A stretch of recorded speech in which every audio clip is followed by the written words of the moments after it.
Greetings, YouTube. This is going to be a video response to the Gentleman Gamer.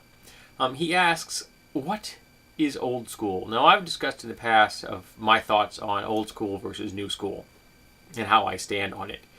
But actually what it means to me is a two-part answer. The first is the period of my life when I actually was living through the old school era, and the second is what I interpret it as to mean now.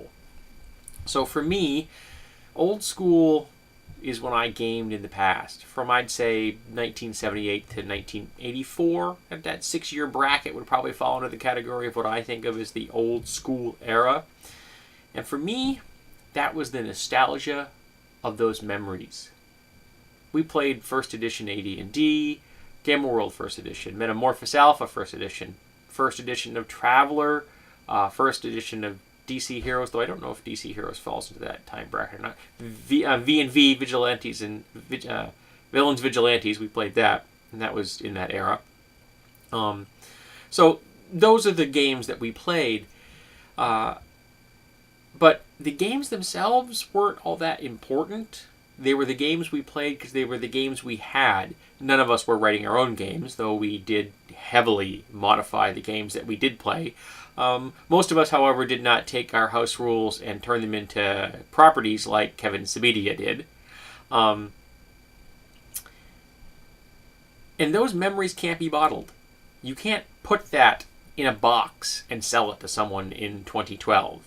Because my memories of that time are my friends and I around the gaming table doing the things that we enjoyed doing and laughing about it. Pissing each other off. Getting into arguments. Nitpicking, rules lawyering, and all those other things that we did when we were teenagers. So for me, old school in that time period was my teen years. And that can't ever be replaced or repeated. Then there's what I consider old school to mean now.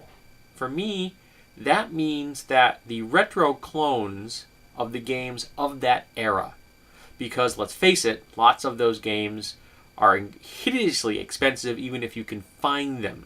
So the people who would like to play those older games can't because they aren't available. So a market was created, and with the OGL, it made it possible to have a consistent mechanic, which could be easily modified and stripped out if they so choose, the rules they didn't like, and create very similar games to the things that I was playing back in like 78 to 84.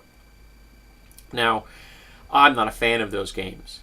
Those kind of very loosely structured games to me come off as incomplete. I would much rather have what I consider a more complex, more complete game, because I can always ignore a rule I don't want rather than have to create a rule that I need. And please remember, that is my opinion. That's all it is. If you don't like it, okay. There are some exceptions. For example, I could see myself playing like a one-shot adventure of Mazes and Minotaurs. That would be a lot of fun, I think. I wouldn't want to play a campaign, but I think it would be fun to play, 2 or 3 sessions just to play out one adventure. That would be cool. And I could actually see myself maybe enjoying playing Stars Without Number, which is a very good feel of the original Traveler. Though I would probably still want to house rule it because I didn't like the whole re-rolling hit points every level kind of thing and rolling stats. Nah, don't like those things. I'm a point buy guy. But I loved what they did with the psionics rules for that game, even though teleportation is so bland. But the telekinetics in that game are awesome. I would so want to play telekinetic mutant or a scion in that game. That would be so cool. So there are exceptions, but for the most part, I don't want to play the retro clones of first edition D&D or second edition D&D or basic D&D or any of those. They're just not my cup of tea any longer. I played them at the time because that's what we had, and if I ever wanted to take those games off the shelf or off the shelf over here and use them, I can, and I don't ever want to do that. I want to play more modern games, which I consider to be more complete. So that's my feelings about what this whole old school thing means. And when I was listening to the gentleman's video about this the other day, he made a comment where he looked sternly at the camera and said, "I'm the Gentleman Gamer," and it made me laugh. Because I can remember the first time I stumbled upon one of his videos. I think it was in a sidebar for one of mine or someone else's video I'd seen. And I remember seeing the name of the channel, The Gentleman Gamer review something or other, the video title, and I thought to myself, what an arrogant bastard to call himself the Gentleman Gamer. Then I watched a number of his videos and realized that the title was fully deserved.